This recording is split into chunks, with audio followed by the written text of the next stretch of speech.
Hey guys, welcome to another honest straightforward reviews.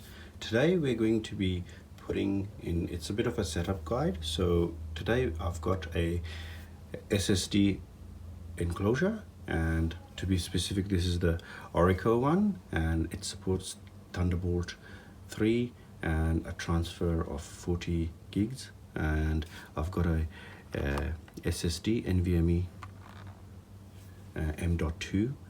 Okay, and that's a 2 terabyte SSD by Silicon Power. You can use any of them as long as they look like this. There's some of them that are shorter or longer. With this case, you have to use this one, and that's due to, I think, the way they've built the case. Now, let's get this started. You get all of this stuff in the pack. Okay, so when you buy the Oracle one, you get the screwdriver screw, the heatsink. This is a heatsink.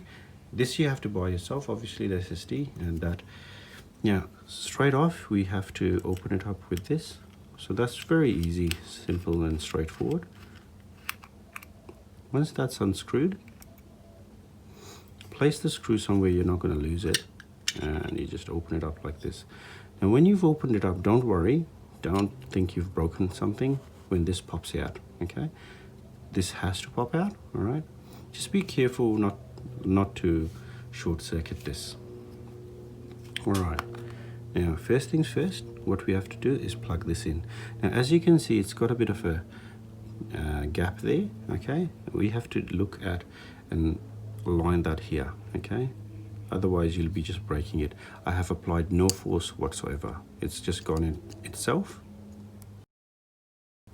Okay, now that's done. Okay, that sticks out like that. That's normal. That's not a problem. Next thing we got to do is get that screw that it came with out. Obviously, all of this is on the guide as well.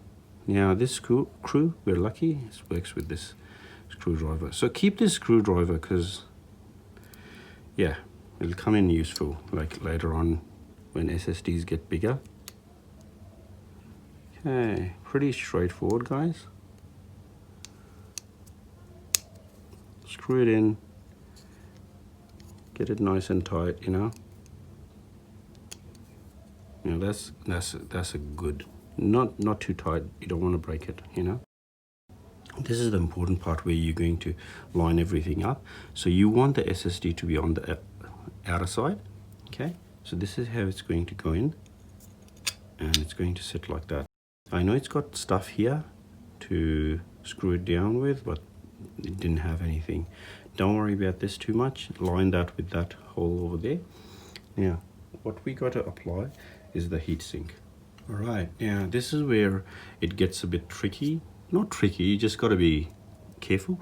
So it's got sticky stuff on both sides, which you have to take off. So we'll start off by placing it there because you want it to be placed here. You don't want it over there. It's just a soft holding of it, and you want all this stuff to be covered because that's what it's going to do. It's going to heat sink that and let it get out of there.